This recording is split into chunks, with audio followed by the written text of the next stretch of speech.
Assalamualaikum warahmatullahi wabarakatuh. Perkenalkan, kami dari kelompok aplikasi manajemen supply, mata kuliah mobile computing, video, tugas, ujian tengah semester. Sebelum itu, perkenalkan kelompok kami, saya Aliananda dan NPM 221501141. Perkenalkan, saya Anissa Trihapsari dengan NPM 2215061025. Perkenalkan, nama saya Muhammad Zikri Rofa dengan nomor NPM 2255061022. Perkenalkan, nama saya Kevin Gantama dengan NPM 2215061133. Mungkin kita bisa langsung masuk ke materinya.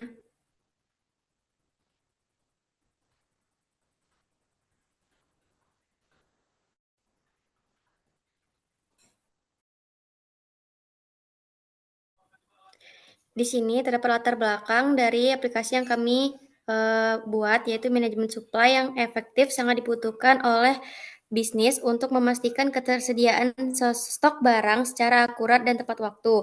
Namun masih banyak pelaku usaha yang menghadapi kendala dalam pencatatan dan pemantauan supply karena prosesnya yang masih manual atau tersebar di berbagai platform. Nah, ketidakteraturan ini sering memicu terjadinya kekurangan stok, kelebihan pasokan, dan kesalahan distribusi. Oleh karena itu, diperlukan solusi digital berupa aplikasi mobile yang dapat membantu pengguna dalam mengelola supply secara efisien, real-time, dan mudah diakses kapan saja. Next. Di sini tujuannya yaitu yang pertama untuk memudahkan monitoring dan pencatatan stok barang, yang kedua mengoptimalkan distribusi supply agar lebih efisien, dan yang ketiga meningkatkan transparansi dan akurasi dalam manajemen supply. Selanjutnya di sini ada stakeholder atau pemangku kepentingan. Yang pertama ada admin atau manajer supply chain, yaitu tugasnya mengawasi distribusi dan stok barang. Kemudian ada supplier, yaitu menyediakan barang dan memperbarui ketersediaan stok, dan staf gudang itu melakukan input data masuk keluar barang. Kemudian di sini ada target usernya. Yang pertama yaitu perusahaan atau bisnis yang memiliki rantai pasokan atau supply chain. Kemudian yang kedua UMKM yang ingin mengelola stok barang secara lebih efisien. Dan yang ketiga manajer gudang yang membutuhkan pencatatan supply dalam suatu aplikasi. Selanjutnya akan dijelaskan oleh teman saya. Oke, selanjutnya ada user flow. Jadi user flow di sini sendiri merupakan urutan langkah-langkah yang dilakukan pengguna untuk menyelesaikan suatu task pada suatu aplikasi, atau bisa juga disebut sebagai alur pengguna. Untuk user flow dari aplikasi ini sendiri yaitu yang pertama, user diarahkan untuk menggunakan login atau sign up atau register, yang dimana ada percabangan di sini. Jika user sudah memiliki akun, maka user akan langsung diarahkan ke masukkan email, dan jika user belum memiliki akun, user akan diarahkan ke daftar akun, kemudian memasukkan username dan akan masuk ke email lagi. Kemudian setelah masuk ke email, user akan masuk ke alur berikutnya, yaitu masukkan password. Dan setelah user memasukkan password, maka akan ada tampilan dashboard. Pada tampilan dashboard ada 3 fitur utama, yaitu yang pertama ada order. Di sini order terdapat percabangan, yaitu bisa untuk terima order. Jika tidak diterima, maka order ditolak. Jika diterima, maka order akan disimpan, kemudian akan masuk ke tracking order. Kemudian untuk ke fitur yang kedua, yaitu ada fitur analisis. Di sini, jika yang pertama ada fitur percabangan dari analisis, yaitu bestseller dan juga overview. Kemudian untuk fitur yang selanjutnya yaitu pengaturan atau setting. Di sini terdapat 3 fitur percabangannya lagi, yaitu ada ganti password, kemudian ada detail pengguna, dan kemudian ada logout. Mungkin segitu saja untuk alur dari user flow. Selanjutnya alihkan lagi kepada Alia sebagai moderator.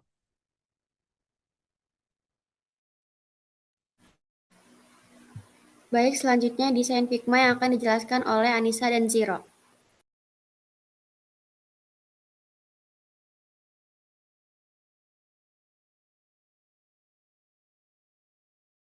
Baiklah, selanjutnya kita akan langsung masuk ke Figma. Mungkin kita bisa beralih ke Figma-nya untuk prototyping.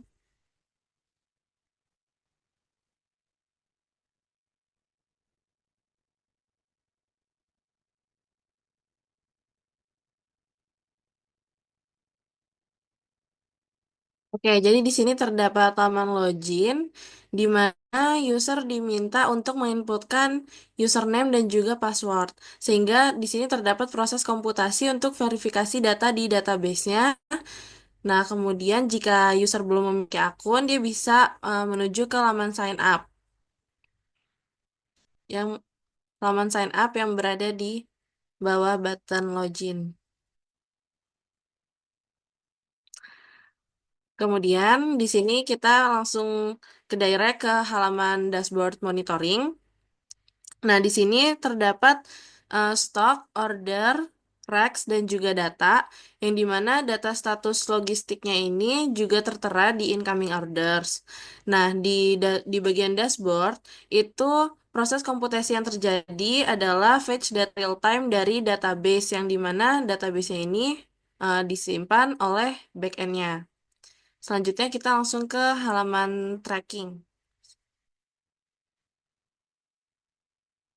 Oke, di halaman tracking ini, di sini terdapat em, tracking order dari beberapa perusahaan. Nah, di sini proses komputasi yang terjadi adalah untuk cek milestone-nya untuk yang sudah approve, arrive, atau yang sudah finish. Di sini kita coba cek yang orderan nomor 1, yang berstatus finish.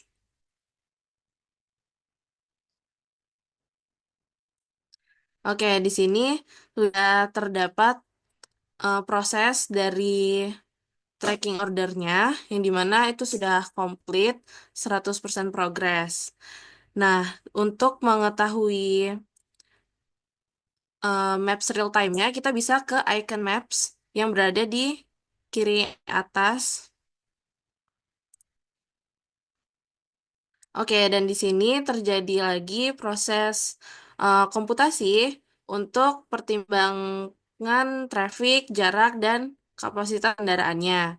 Nah, karena di sini sudah selesai, sudah arrive, jadi sudah sampai ke pemesannya.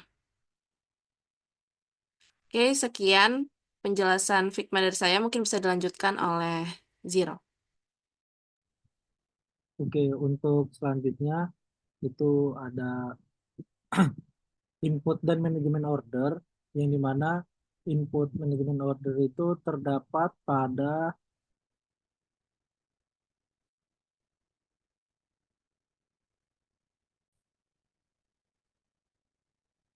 maaf tadi terdapat terkendala. Untuk komputasi yang selanjutnya itu ada input dan manajemen order, yang dimana di sini fiturnya berada pada kita scan QR. Lalu untuk proses input itu formulir pemesanan. Nah, di sini kita akan meng-scan kode QR-nya.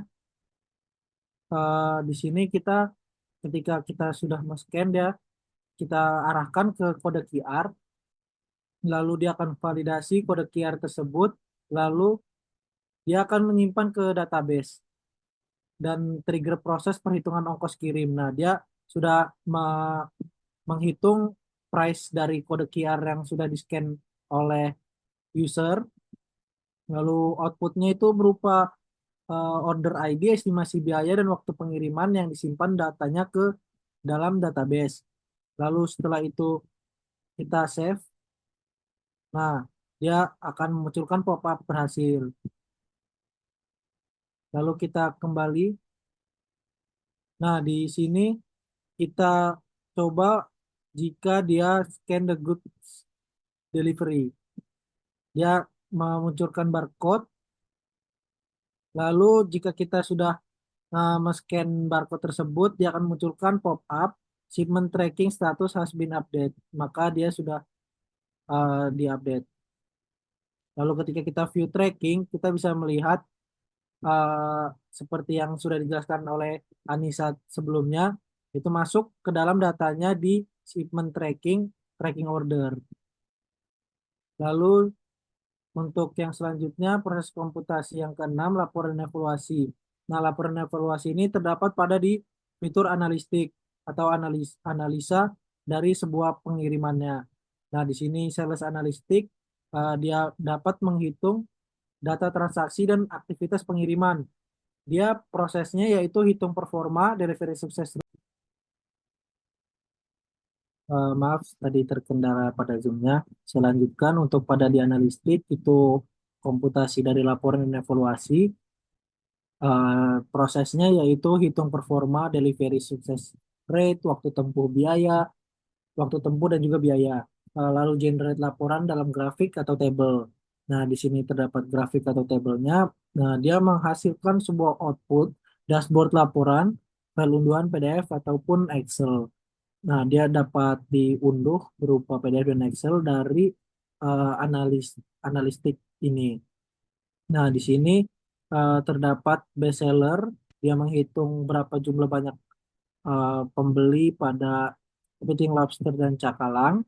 Lalu terdapat overview penjualan terbanyak dari setiap eh, yang dijualnya atau dikirimnya seperti itu. Lalu untuk tampilan settings kurang lebihnya seperti ini, dia dapat keluar dari akunnya. Mungkin cukup untuk penjelasan dari desain Figma. Saya kembalikan kepada moderator teman saya Ali Ananda. Baiklah, terima kasih kepada Kevin, Anissa, dan Zero. Selanjutnya kita masuk ke yang terakhir yaitu kesimpulan. Dari pengembangan aplikasi Mobile Speed Plus yang telah kami kembangkan sebagai solusi manajemen supply bertujuan untuk mempermudah pengelolaan distribusi barang secara efisien, akurat, dan fleksibel. Aplikasi ini dirancang untuk digunakan oleh berbagai peran seperti admin, staf gudang, dan supplier melalui fitur-fitur utama seperti manajemen stok, kemudian tracking pengiriman, pemindaian QR Code, hingga dashboard analitik. Dengan pendekatan mobile, pengguna dapat mengakses sistem kapan saja dan di mana saja, mempercepat alur kerja, serta mengurangi kesalahan yang sering terjadi dalam pencatatan manual. Mungkin itu saja yang dapat kami jelaskan. Kurang lebihnya kami mohon maaf. Terima kasih atas perhatiannya. Wassalamualaikum warahmatullahi wabarakatuh. Waalaikumsalam warahmatullahi wabarakatuh.